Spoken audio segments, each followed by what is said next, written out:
there, right? What, like 5 countries? I heard Thailand based in the UK. I heard Spain. I heard Greece. I heard the US. I feel like the Web3 world really, it literally does cover the entire world in one way or another. And so when you think about the American labor movement, it's very navel gazing. It's very internal, and it only represents, I think, 10% in the private sector, meaning people who work for private companies. It's a lot of people. That's like 14 million people, but that's a very small section, a cross section of the American working people for various reasons we could go into. And then in the public sector, which is like government jobs, that's like 22 or 20% of the working force is in the union, and it's just not very big. It's just not very powerful. Is the reality, and so having been working with unions in Canada and Germany and different places, I started saying, okay, some places have stronger labor movements. They have different labor laws and things like that. What if we found a way to support workers along the entire supply chain who work around the world? Because the reality is that corporations are global entities. They are, first of all, they're legal entities. They're people, right?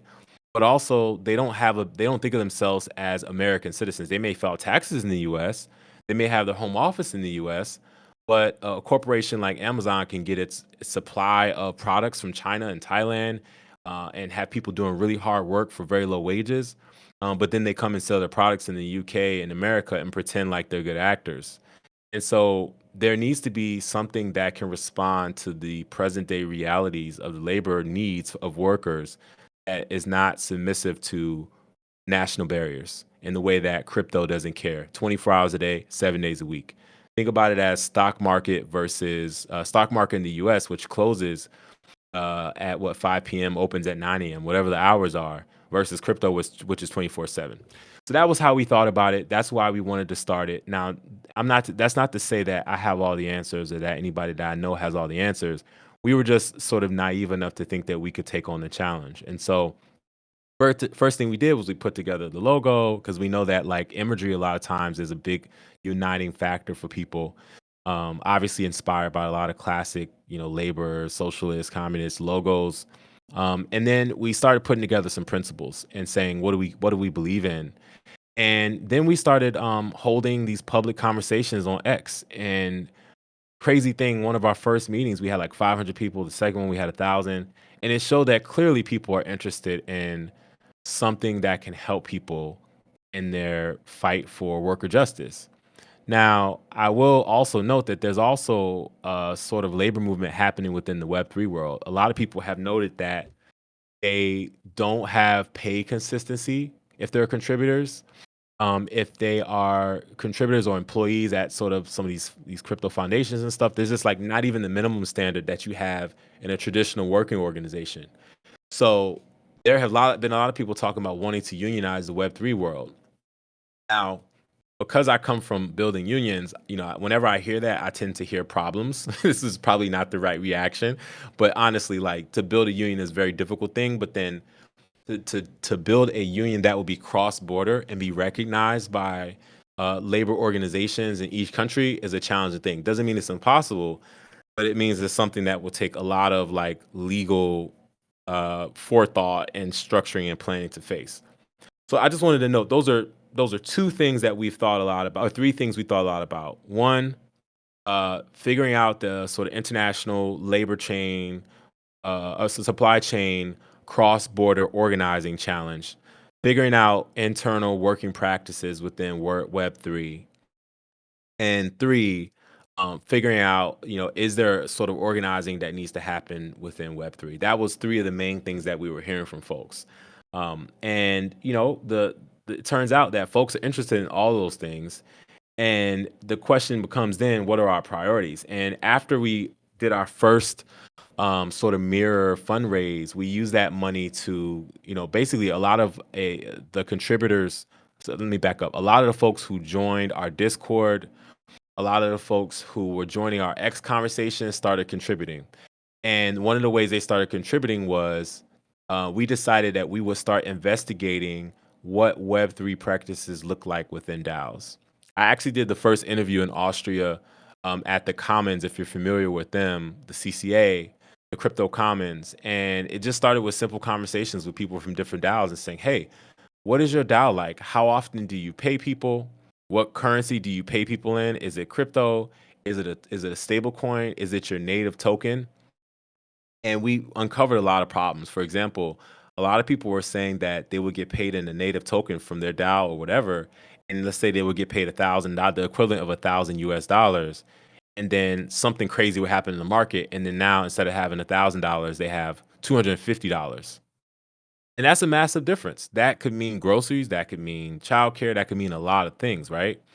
And I think that since Web3 is an emerging industry, a lot of these things should be taken into account. And there are some crypto organizations that will be willing to make changes if they knew about these problems or they had some sort of mechanism to listen to their contributors or staffers. But right now, there's nothing like that. So we basically took some of the resources that we got from that fundraise and we distributed amongst all the folks who were doing contributions within the DAO, and we started doing a bunch of interviews. So what came out of it is a report, and I'm not gonna do it while I'm talking, but I'm gonna share a link to that report. It is not complete yet, but it is very near complete. We have a lot of comments we've been working through, and we think releasing this report will be a really great way to start the conversation about how things are working within Web3 and where we can make improvements. And if you want to make some comments on the document, you can feel free to do that. We ask that you don't make any changes, but that you just make comments so that we can sort of keep track of it and incorporate that into our final document. And we've also spent time building relationships with organizations like MetaGov, like BreadChain, which we are a member of. We can talk about that in a moment. Um, but the idea is that LaborDAO will, and I promise I'll stop talking in a short moment here because I really want to hear from you all. But I just want to make sure I give you the full context. I hope that's okay. The idea is that we'll release this report and then it will give us the opportunity to do one of two things, or I should say both of two things. One, to start the conversation, sort of be the go-to place for these types of conversations, and also to add to conversations with crypto leftists. But then also to work to create some standards in the Web3 world, right? That we can all agree on. Like, what type of currency should people be getting paid in? My gut says it's probably a fully backed stable coin, something that is reliable, right?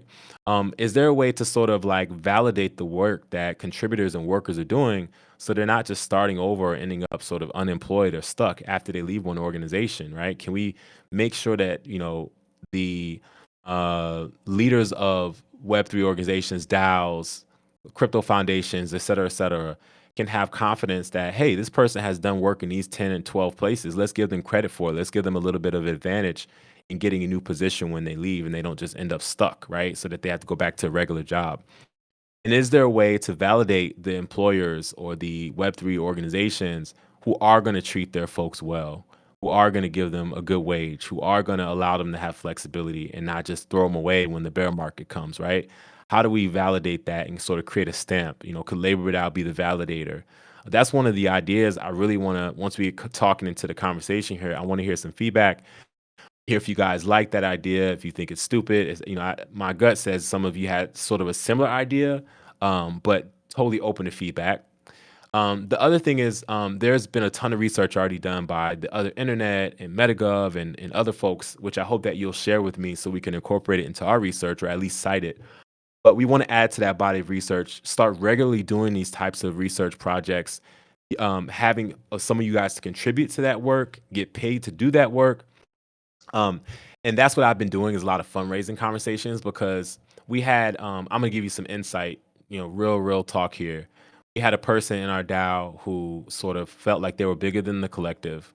And when we got our resources finally from the fundraise, or it wasn't really very, now you can see our mirror would be valued at 10,000, but it wasn't that back then because the price of ETH wasn't that high. It ended up being like $1,500 or something around that. I have to check, but it was not it was not $10,000. But this person said, I don't care how much everyone else has done. I want more than everybody else. I deserve more because I've been with the DAO longer, even though they hadn't actually done any work. Now, this person was really smart. They had contributed, I say they contributed a lot, but not necessarily more than other folks. And they were really a really great idea partner. And they were thinking a lot about common goods and like how we could redefine common goods to mean something authentic. I mean, there's a ton of stuff that we talked about. but this person got really greedy, and so they're sort of I think as an organization, we need some, like, clear lines of governance, to make sure that that type of thing doesn't happen. This is what a lot of organizations struggle with, but, like, it was really bad, and that's why I kinda stepped back was because I was really frustrated with, a project that started with such momentum and such goodwill, one person could sort of turn people off, And so everybody else that was the original team is still welcome to be a part of the DAO. I don't think that person will be involved anymore, but like, it just is what it is. You see a lot of crypto organizations go through this. But where do I take personal responsibility? I think my personal responsibility is to be really clear up front and not expect the best from everyone. Like you should also just like when I say you shouldn't expect the best, you should expect the best, but you should be clear about what the governance is and what the standards are so that one person can't take advantage. You have to like hope for the best but plan for the worst, right? And I think that that's something that we're going to do this time. And like I'm sure that all of you have ideas, but I just want you to know we want to build an organization that has room for everyone's ideas. I love that MetaGov has said we have two types of community. We have a bunch of researchers and really professional, sort of like I'd say credentialed researchers, and they have a space to operate and work and grow and be funded. And then we have a sort of practitioners. We have developers. We have people who are building things, and those two communities collaborate with each other. And it's not always perfect, but it is allowing people to contribute in a full way. And that's the sort of community that I envision. And if we can agree to sort of guidelines about how we want to operate and what we want to do, I think that this is going to be a really great community. So that's sort of the summary of how we got to here. I hope I didn't like skip over anything. I want to pause here and say, are there any questions so far? Do folks want to, what anything? Please jump in.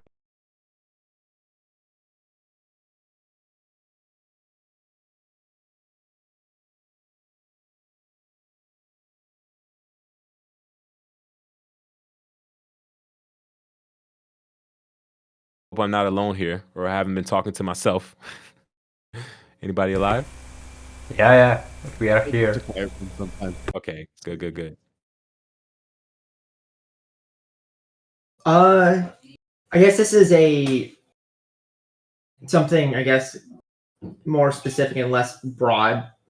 But you mentioned the discussion, or in the discussion, or in your explanation of things, like how suggesting that people should be paid with a stable coin or anything like something like that. Would it be maybe better to, or like maybe a more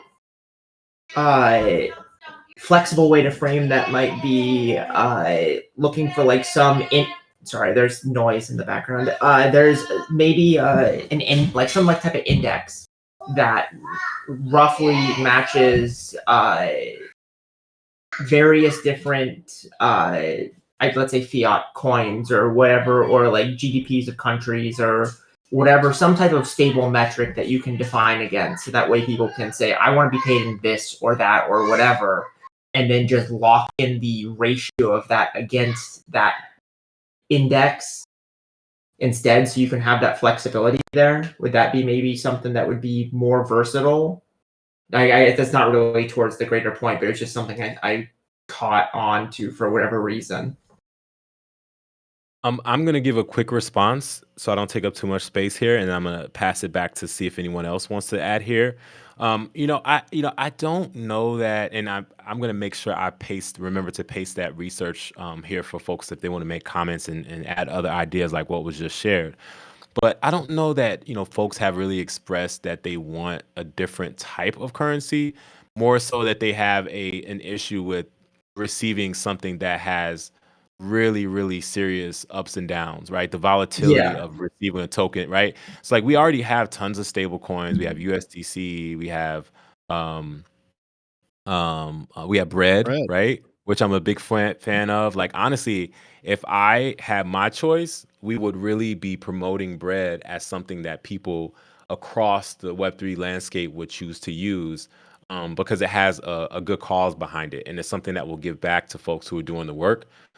So we should talk about that and how to promote bread and how to like promote the community. But I just think that like the concern that they're trying to address is less about creating something new, like some sort of algorithmic stablecoin or something.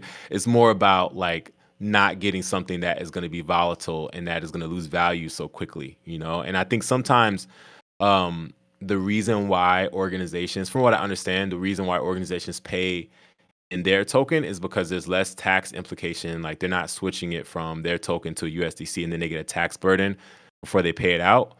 Or it's just easier. It's like, oh, well, we have a bunch of, I don't know, Chainlink token already. So we're just going to pay you in Chainlink. And then when you choose to change it, you have to pay for the taxes or you have to do the work of changing it. And that's just not taking into account how contributors are like sort of going through it when they're getting paid, you know? It's like the assumption that everybody has the same situation and everybody's fine when that's just not the case. We have some people in crypto who are independently wealthy because they got in early or they bought the right token, and you have some people who like they really rely on this for their daily survival, you know, and just have enough gas to be able to send something, to be able to cash it out, to be able to eat is a real thing, and I just think we should consider that, you know. Oh, absolutely.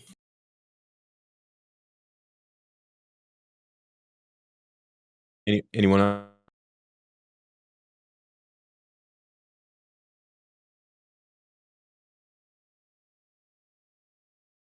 Yes. What's the like immediate goals with LaborDAO? Like, is it like you said you're doing research?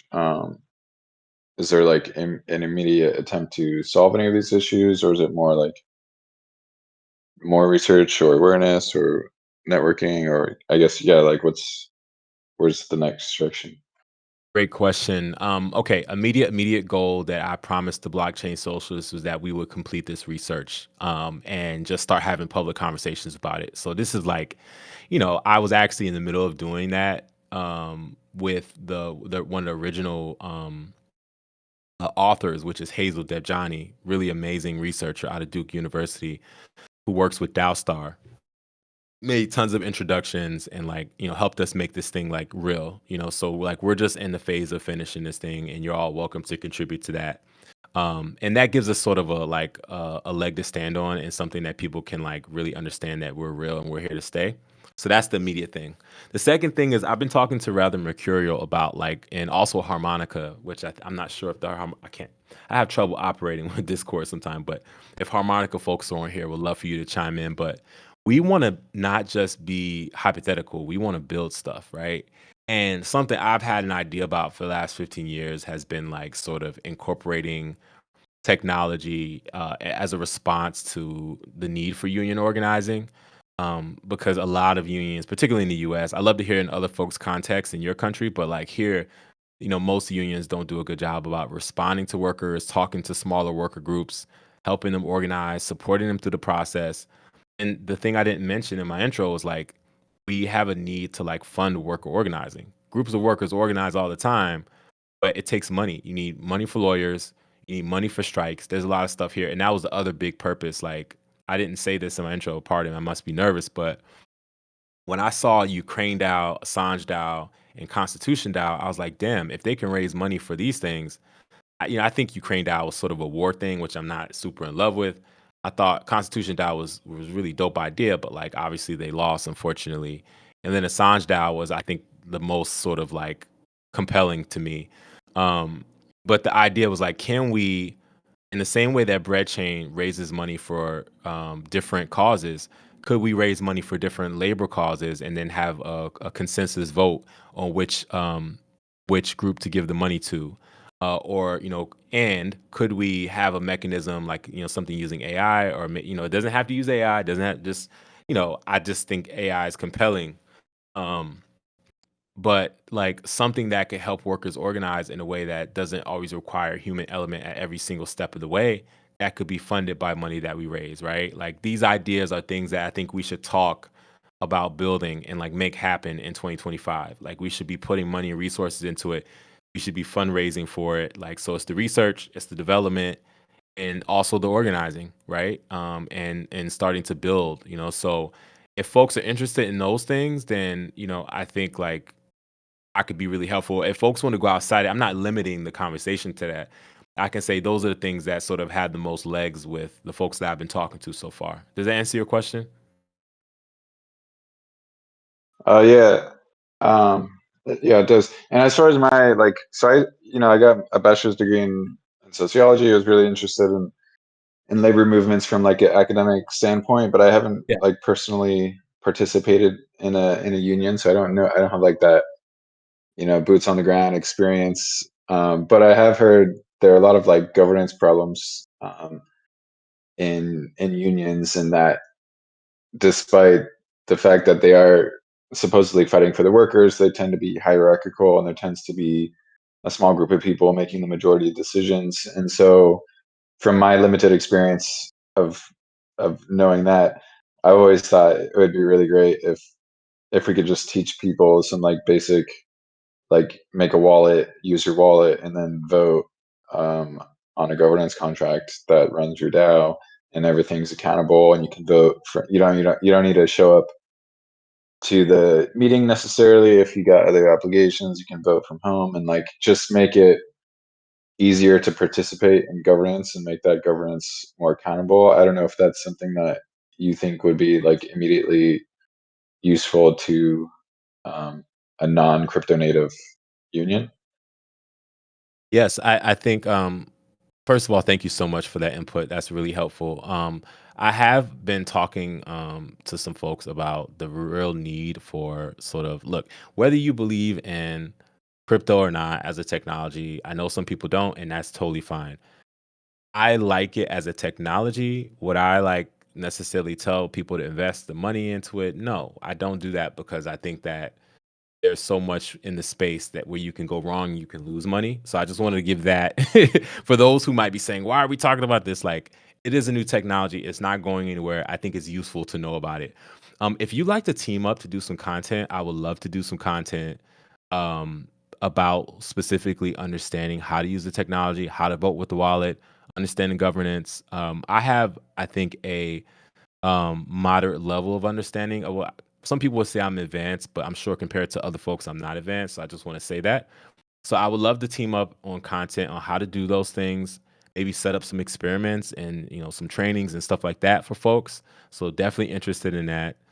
I think that as this technology becomes more pervasive, people need to know how to use it, whether they agree with it or not.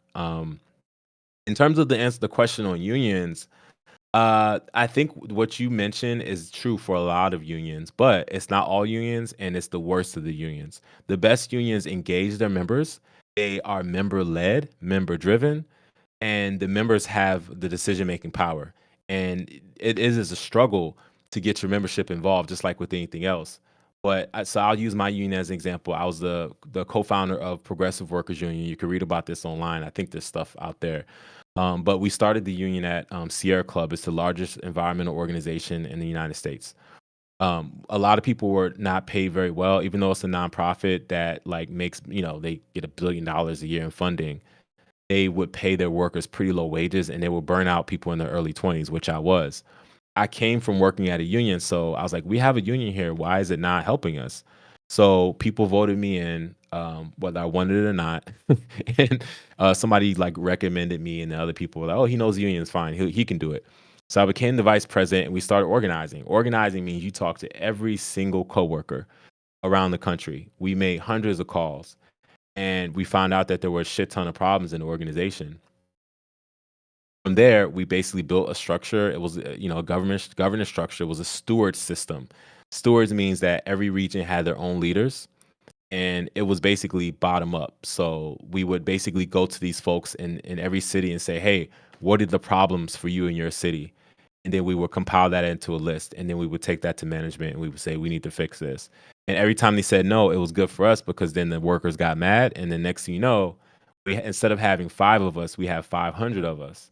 And then we went to negotiations, and we built up a lot of power by doing actions and all kinds of stuff. We never had to go on strike, but we negotiated for 6 months, and we got a landmark 5-year contract that covered every single staff member that was in the union. We got a 4% wage increase across the board for 5 years. So 5 years of wage increases by 4% each year of the contract. And then everybody got like a 1,500 bonus the first and third year of the contract. I mean, there's a ton of victories that I could go on and on and on about. but essentially we changed the way the organization worked. That work was so powerful that it made other people want to organize. And now you have 5 or 6 other different organizations that are now part of that union. And the whole industry has changed. Now, that's an example of one company and one industry. Imagine if you do that across companies like Amazon, Starbucks, and different companies like that. Then the impact is an increase in wages for workers, but also in these other countries where workers don't have as much power, they have a lot less labor law. Even though labor law in America isn't that good, you won't get killed for joining a union. In some countries, you will literally be killed for joining a union. So we have more leverage and power in the West that we can use to help workers in other countries who are really struggling. We have leverage by way of being connected to those companies, being consumers from those companies, and being workers at those companies. So I'm just giving you sort of a summary of like there's a lot of power in labor, which is why people are so attracted to it. And admittedly, it's not a perfect movement. We can create something that doesn't have the weaknesses that the traditional labor movement has, but has the same strengths that it has. And that's what I think we should be thinking about is like, what don't we want from traditional labor and what do we want? And how do we fund that? How do we like become an independent movement that's decentralized? Larry's not the leader. Larry is just the person that's like convening people together. You guys convene this without me. I just came in and joined and here we are, right? Like that's the type of energy we want to have going forward. Sorry for the long answer. No, I appreciate that. I think there's like so many cool ways we could do like cross coordinating. Like you mentioned like I don't know Starbucks and a few other companies like getting them on the same like decentralized platform and like coordinating strikes and using like a mutual token to I don't know. There's so many like cool things we could do, but yeah, the first step is like with any whether you're developing for a social good or for just users, it's like the whole process of like MVP iteration and on and on. So yeah, I would love to like find any people who are actively in a union, non crypto native union, experimenting with this technology and building for them would be really Yeah, I'm cool. I'm really sorry. I did not answer that last part of your question because I started ranting. But the short answer is, honestly, and this is just me being really transparent with you all. Like, I struggle.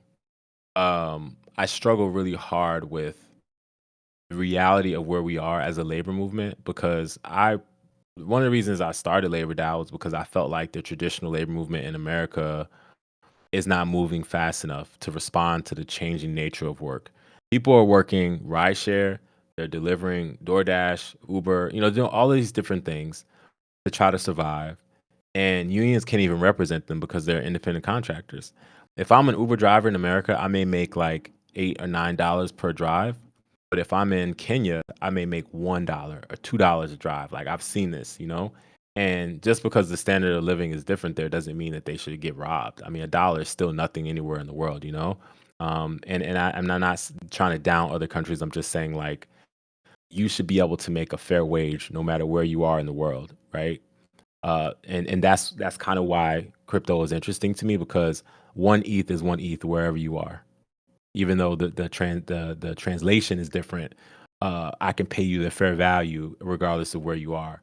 And I think in terms of like approaching unions about this, we started having some conversations with worker organizations, and honestly, once they hear Web3 or crypto, they automatically turn off, and they're not even hot tech enough to like. They just started understanding the power of social media, and I was talking to them about it 15 years ago. So there's a real lag effect with the labor movement that's problematic. Like it's like hard to get them to try new things, to risk trying new things. And I think really what's worked though is like when you build something dope and people like see that, they naturally gravitate. And I think we should focus on that and like there might be independent unions or like worker organizations who will deal with this stuff when we build it. So I think we should like be engaging people, yes, but not be like, hey, let's not do anything until we talk to them, or because like then you end up just being frozen. And I have 15 years of experience of that happening to me, where my company Union Base, like I really just built it because I couldn't build it within the labor movement because they just didn't want to do anything interesting. And then as a nonprofit, I couldn't get foundations to fund us because they don't really care about workers.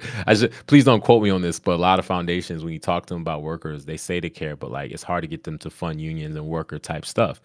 So I decided, you know what? I'll fund the work that I do helping workers by just doing services for unions. So that's, we don't get VC funding or anything like that. We literally like perform educational and tech things for unions, and that's how we keep the lights on, barely. But I think in terms of like talking to workers about this stuff, I think that's where our sort of like sweet spot is. Like if we talk to workers about the technology and then we use that as a way to sort of bring them in, like, hey, how's your work going? And like, do you want to organize? I think that might be a way to do it. Hope that answered your question better than the first time. Yeah, I think so. I mean, definitely ongoing conversation. There's not necessarily an answer to it yet. Yep, ongoing for sure. Anyone else? Something I could maybe add in on this is on the one side is in the way of unions that may be a little bit more receptive. I know I've been kind of keeping my eye on Code CWA. They're the Communication Workers of America. They're specifically, they have a subsection of their union code is a push for specifically unionizing digital workers who are in the tech industry or digital industry, like game dev companies and various other tech related companies. And it's code-cwa.org. I can try to see if I can get the link here and paste it in chat real quick.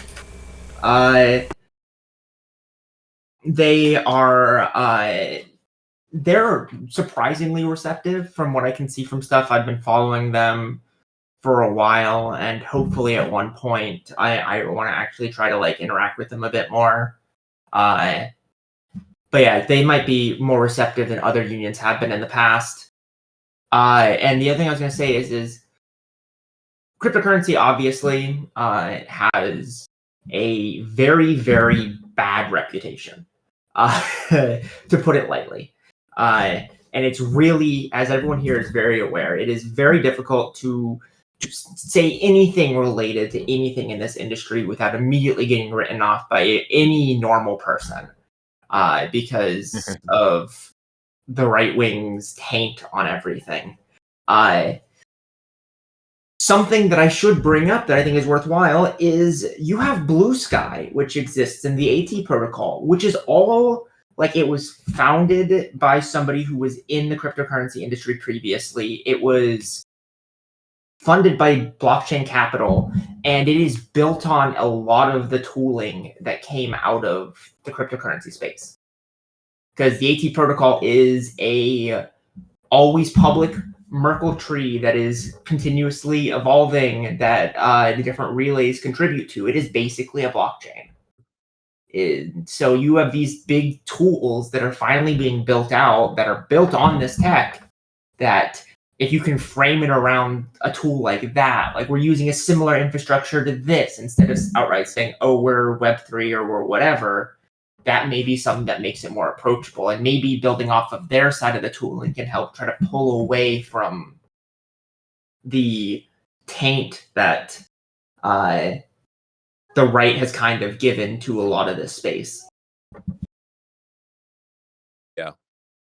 Yeah, I think that's totally fair what you're saying, and I agree. I think a lot of that taint that has been put on the space is it's like totally reasonable. Like FTX. I mean, honestly, these fucking scandals happen every so often, and you just like kind of you got Luna, you got FTX, like going all the way back to the DAO. Was it the DAO? What was that first one? Yeah, where it all the was crypto- literally just that, like the DAO.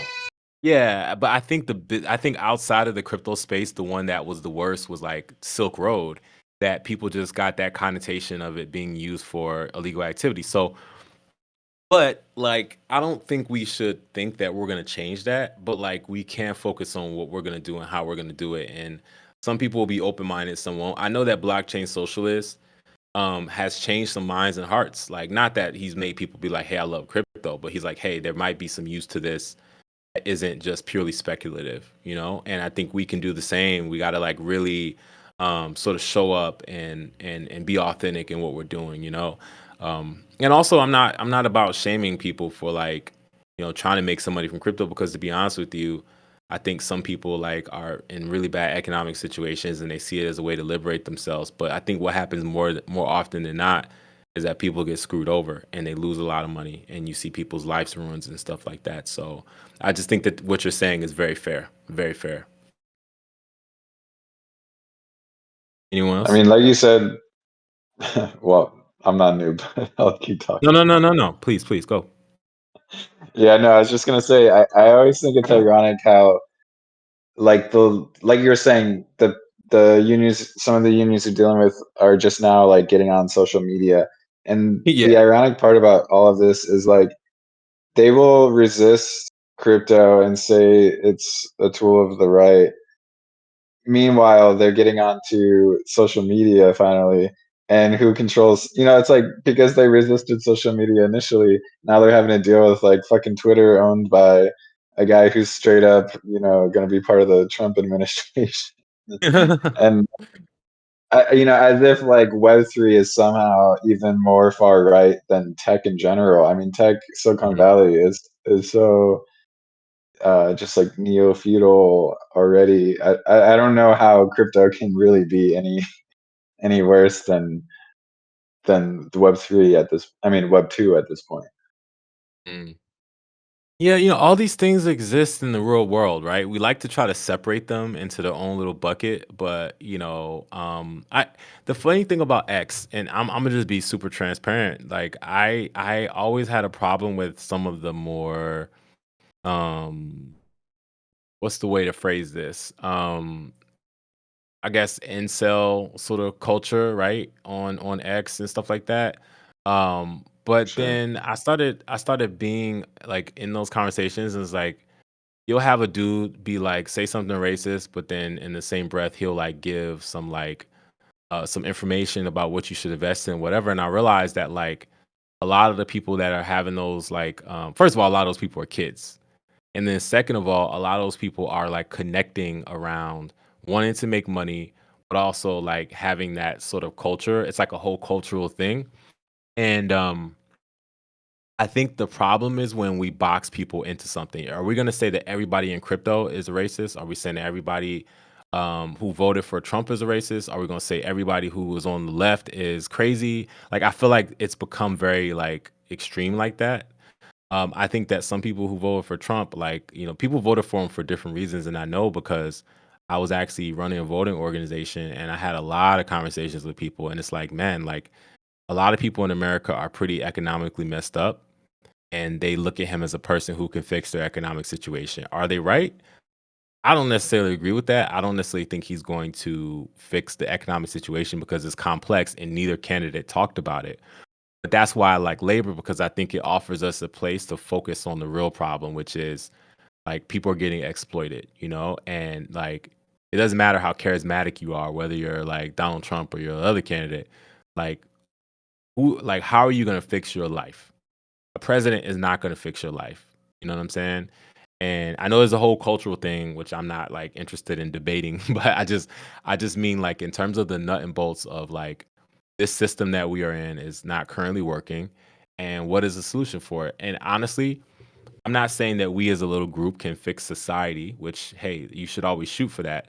What I am saying is that we have the power to fix our immediate environment. And when you do that, it eventually affects the larger world. I really believe that. I've seen it happen. I've seen one group of workers fix their environment or fight for something, and then the rest of the world gets the sort of like butterfly effect of that. And I'm interested in building with you guys to do that. Like, let's figure out what things that we think are within our wheelhouse, and we're patient enough to take on, and then let's see if we can bring it to the larger world, you know. Just something that I wanted to mention on that is you did mention you like mentioning like the incel groups and stuff like that. And it's just something that is really important that I feel like people miss on so often is I'd argue probably 99% of the right, of like incel groups, of reactionaries, of these different hate groups and whatever, like these really problematic groups. Probably 99% of those people are victims more than anything else. They're people who turn to those groups specifically because they were failed elsewhere, and then these are places that welcome them in to try to convert them towards their goals instead, and Agree. actually converted them. Agree. And Totally agree. yeah, and unless we're actually acting to try to convert people back over and serve to be the person that actually, like, I don't want to say captures them, but actually serves their goals and actually like addresses their problems, they're just going to keep going to those groups, and those groups will keep growing because nobody else is serving their needs, and they're finding someone who will whisper whatever they want into their ear rather than help them. Yeah. Yeah. I totally agree. It's, society tends to throw those people away and say, screw them. And, it's just a really patronizing, mean, you know what I mean? Like, I get it. Like, like mainstream likes to sort of look down on, and this is frankly, I mean, again, I said I wasn't going to address this, but I will a little bit. Like, my take on why the left lost so bad, well, I shouldn't say the left because I know that's a very general term, but people think of the Democrats as left, even Democrats are though it's not big. left. They are Exactly, exactly. centrist. Yeah, it's exactly centrist slash corporate, right? Yeah, But yeah. and which is funny because they become a punching bag for what the left is, and I just think it's not like that's not. But anyway, the reason why the Democratic Party lost is because of their just sort of disdain for working class people, and I mean, there's a lot of cultural stuff that blow back there, but like really, like people felt like, why the hell am I going to bring some people in who say the economy's fine when the economy is trash, right? Like people can barely buy groceries.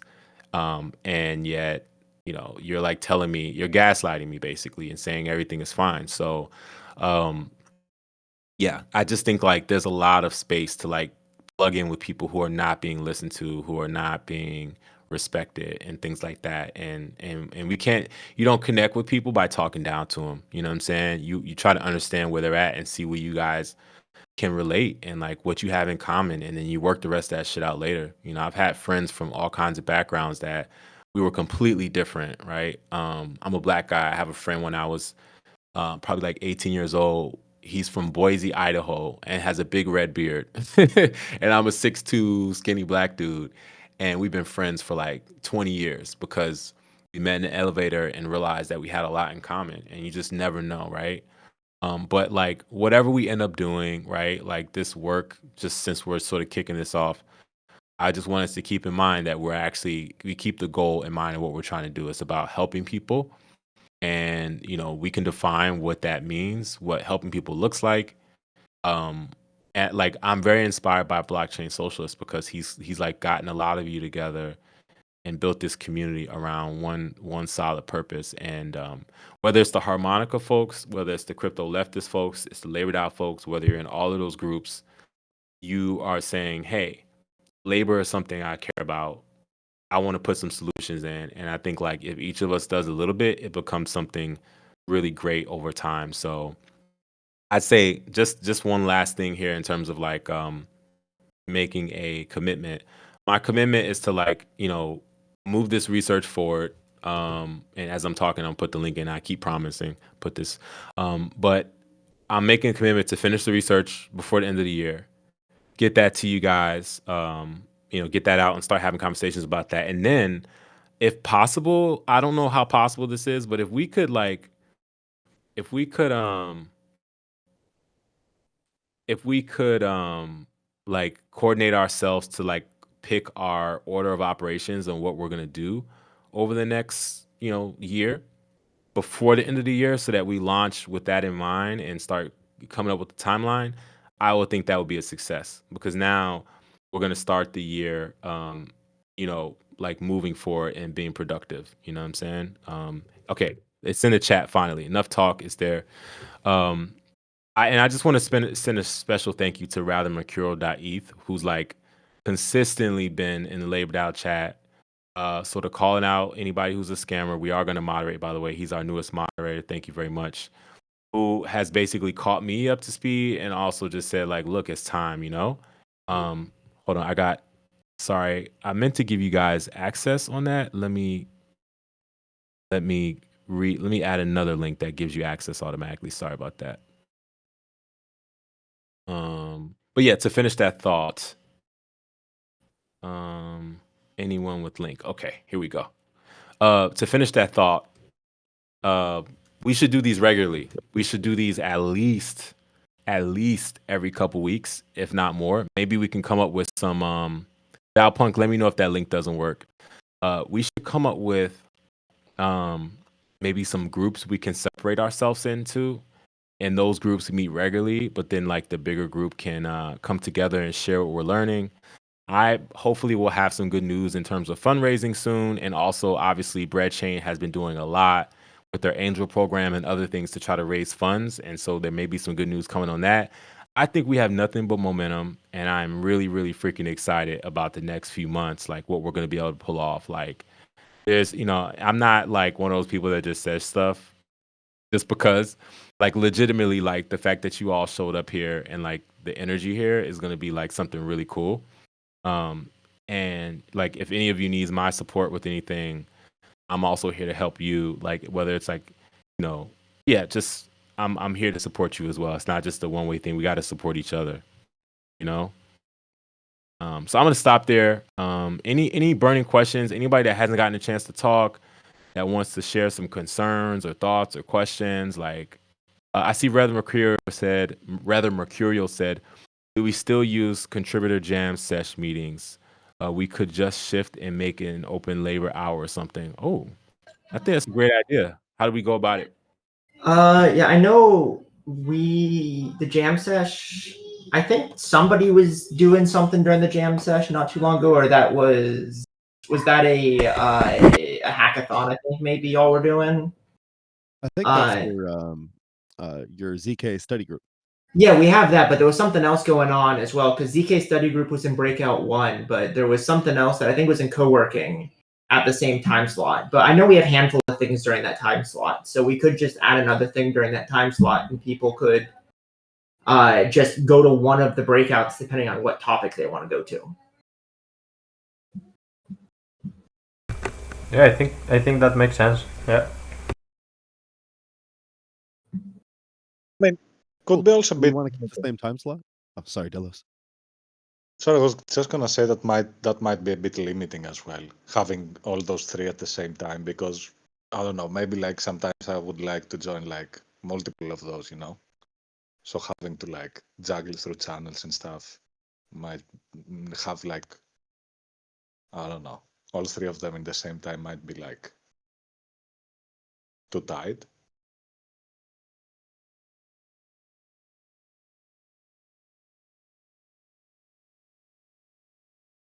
Yeah, y'all So think of a particular time, or should we just do it after the temp check? could you say that again? Speak up just a little bit. Sorry, I had trouble hearing you. Sorry, are y'all thinking of a particular time for the labor jam session, or should we just do it after the temp check? How do folks feel? Do y'all want to do it? You mean right now, right? Yeah, or we can put up a lettuce meet or something. I'm just wondering what time seems best for folks.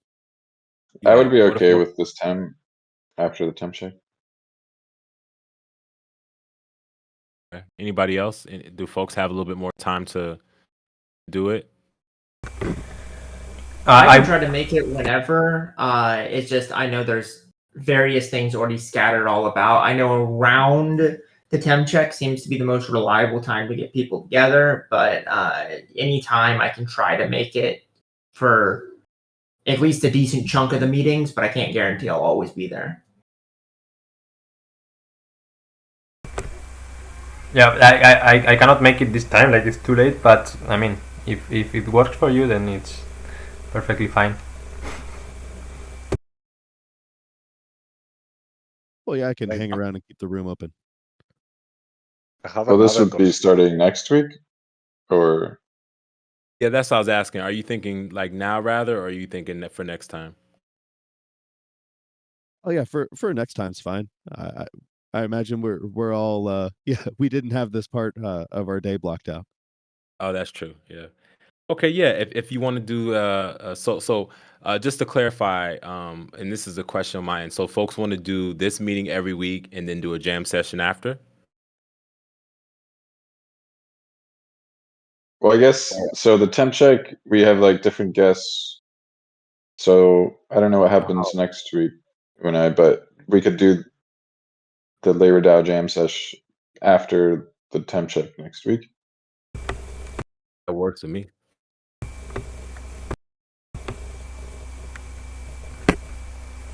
Cool. Yeah. Unai, do you No, know no, what's happening next week? Yeah, no, there is no plan yet.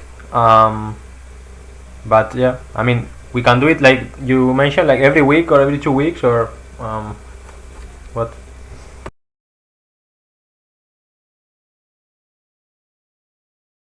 Yeah, well, maybe we'll. Do people want to meet next week or in 2 weeks? I guess we'll just plan the next one. Well, the space is open every week, so like at least it has been. So if we want to do like LaborDAO every other week and then something else the other week, or skip every other week, yeah, whatever works for y'all. Well, yeah, we can try every week and see how it goes. Yeah.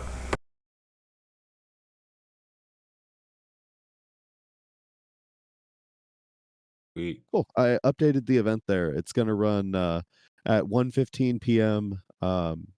Yeah, every Wednesday. Does that sound about right? Is that like UTC or what time frame were you using? Oh, sorry, Pacific. So this time of day. Okay, this would be good for me. Is this good for everybody else? Yeah. Any updates? Sweet. It's on the board. Awesome.